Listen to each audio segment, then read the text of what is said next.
ഈശോമിശിഹായ്ക്ക് സ്തുതിയായിരിക്കട്ടെ. നിയമാവർത്തനം 24-ാം അധ്യായം. വിവാഹമോചനം. ഒരുവൻ വിവാഹിതനായതിനു ശേഷം ഭാര്യയിൽ എന്തെങ്കിലും തെറ്റ് കണ്ട് അവൻ അവളോട് ഇഷ്ടമില്ലാതായാൽ ഉപേക്ഷാപത്രം കൊടുത്ത് അവളെ വീട്ടിൽ നിന്ന് പറഞ്ഞയക്കട്ടെ. അവൻ്റെ വീട്ടിൽ നിന്ന് പോയതിനു ശേഷം അവൾ വീണ്ടും വിവാഹിതയാകുന്നു ഇരിക്കട്ടെ. രണ്ടാമത്തെ ഭർത്താവ് അവളെ വെറുത്ത് ഉപേക്ഷാപത്രം കൊടുത്ത് വീട്ടിൽ നിന്ന് പറഞ്ഞയക്കുകയോ അവൻ മരിച്ചു പോവുകയോ ചെയ്താൽ അവളെ ആദ്യം ഉപേക്ഷിച്ച ഭർത്താവിന് അശുദ്ധിയായി തീർന്ന അവളെ വീണ്ടും പരിഗ്രഹിച്ചുകൂടാ. അത് കർത്താവിന് നിന്ദ്യമാണ്. നിന്റെ ദൈവമായ കർത്താവ് നിനക്ക് അവകാശമായി തരുന്ന ദേശം നീ മലിനമാക്കരുത്. വിവിധ നിയമങ്ങൾ. പുതുതായി വിവാഹം ചെയ്ത പുരുഷനെ സൈനിക സേവനത്തിനോ മറ്റെന്തെങ്കിലും പൊതുപ്രവർത്തനത്തിനോ നിയോഗിക്കരുത്. അവൻ 1 വർഷം വീട്ടിൽ ഭാര്യയോടൊന്നിച്ച് സന്തോഷപൂർവ്വം വസിക്കട്ടെ. തിരികല്ലോ അതിൻ്റെ മേൽക്കല്ലോ പണയം വയ്ക്കരുത്. ജീവൻ പണയം വയ്ക്കുന്നതിന് തുല്യമാണത്. ആരെങ്കിലും തൻ്റെ ഇസ്രായേലി സഹോദരനെ മോഷ്ടിച്ച് അടിമയാക്കുകയോ വിൽക്കുകയോ ചെയ്താൽ അവനെ വധിക്കണം. അങ്ങനെ നിങ്ങളുടെ ഇടയിൽ നിന്ന് ആ തിന്മ നീക്കിക്കളയണം. കുഷ്ഠം ബാധിച്ചാൽ ലേവ്യ പുരോഹിതർ നിർദ്ദേശിക്കുന്നത് പോലെ ചെയ്യണം. ഞാൻ അവരോട് കൽപ്പിച്ചിട്ടുള്ളതെല്ലാം നിങ്ങൾ ശ്രദ്ധാപൂർവം അനുസരിക്കണം. നിങ്ങൾ ഈജിപ്തിൽ നിന്ന് പോരുന്ന വഴിക്ക് നിങ്ങളുടെ ദൈവമായ കർത്താവ് മിരിയാമിനോട് ചെയ്തത് ഓർത്തുകൊള്ളുക. കൂട്ടുകാരനോട് വായ്പ കൊടുക്കുമ്പോൾ പണയം വാങ്ങാൻ അവൻ്റെ വീട്ടിനകത്ത് കടക്കരുത്. നീ പുറത്ത് നിൽക്കണം.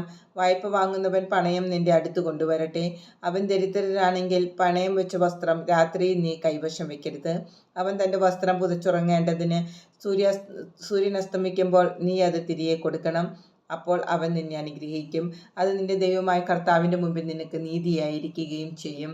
അഗതിയും ദരിദ്രനുമായ കൂലിക്കാരനെ, അവൻ നിന്റെ സഹോദരനോ നിന്റെ നാട്ടിലെ പട്ടണങ്ങളിലൊന്നിൽ വസിക്കുന്ന പരദേശിയോ ആകട്ടെ, നീ പീഡിപ്പിക്കരുത്.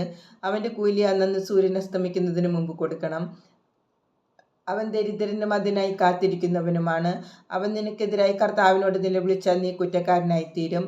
മക്കൾക്ക് വേണ്ടി പിതാക്കന്മാരെയോ പിതാക്കന്മാർക്ക് വേണ്ടി മക്കളെയോ വധിക്കരുത്. പാപത്തിനുള്ള മരണശിക്ഷ അവനവൻ തന്നെ അനുഭവിക്കണം.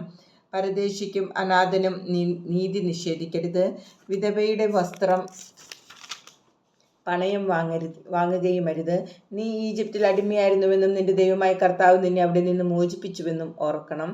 അതുകൊണ്ടാണ് ഇങ്ങനെ ചെയ്യണമെന്ന് നിന്നോട് ഞാൻ കൽപ്പിക്കുന്നത്.